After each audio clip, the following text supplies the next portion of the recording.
मेघवाल जी ने कहा कि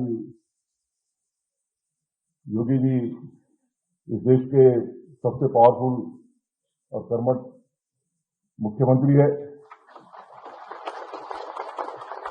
मैं कहना चाहूंगा कि इलाहाबाद की भूमि पावरफुल लोगों की है। योगी जी तो पावरफुल है ही, मगर हमारे मित्र जो विक्रमनाथ जी है वो आज के भारत के जो सबसे मजबूत और पावरफुल जज है।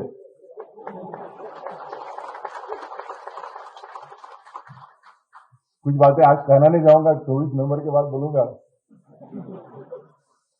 उन्होंने कहा कि मैंने सर्वोच्च न्यायालय का न्यायपति मुख्य न्यायाधीश होने के बाद उन्होंने तुरंत निमंत्रण दिया और मैंने तुरंत स्वीकारा। 1-1.5 साल के पहले बॉम्बे में एक फंक्शन हुआ था, विनीत भाई भी थे, मुरारी भैया भी थे। उन्होंने उस समय कहा था कि मैं जो भी कहूंगा सच कहूंगा और सच के सिवा कुछ कहूंगा नहीं। पर आज उन्होंने सच नहीं बोला।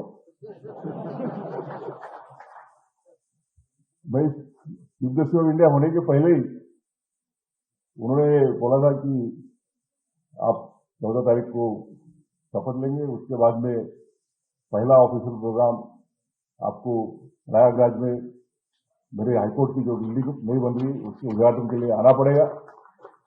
और नहीं बोलने की मुझे हिम्मत नहीं थी। 30 तारीख के पहले कॉलेजियम कराना था। तो इस आज अवसर पर आके मुझे बहुत खुशी हो रही। आज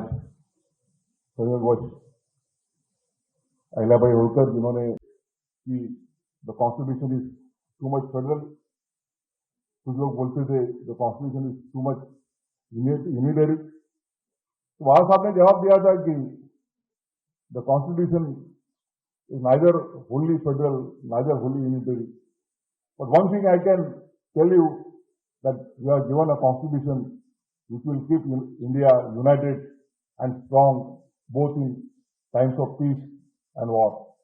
आज हम देखते हैं कि हमारे आजू बाजू के जो इर्द के जो देश है, नाम नहीं लेना चाहूंगा, उनमें क्या परिस्थितियां है। और भारत आज 75 वर्षों के बाद प्रगति की ओर तो जर्नी कर ही रहा है। पर जब जब भी देश के ऊपर संकट आए उस समय एक मजबूत और यूनाइटेड ऐसा देश रहा हुआ है। और इसका श्रेय अगर किसी देना चाहिए तो भारतीय संविधान को देना होगा।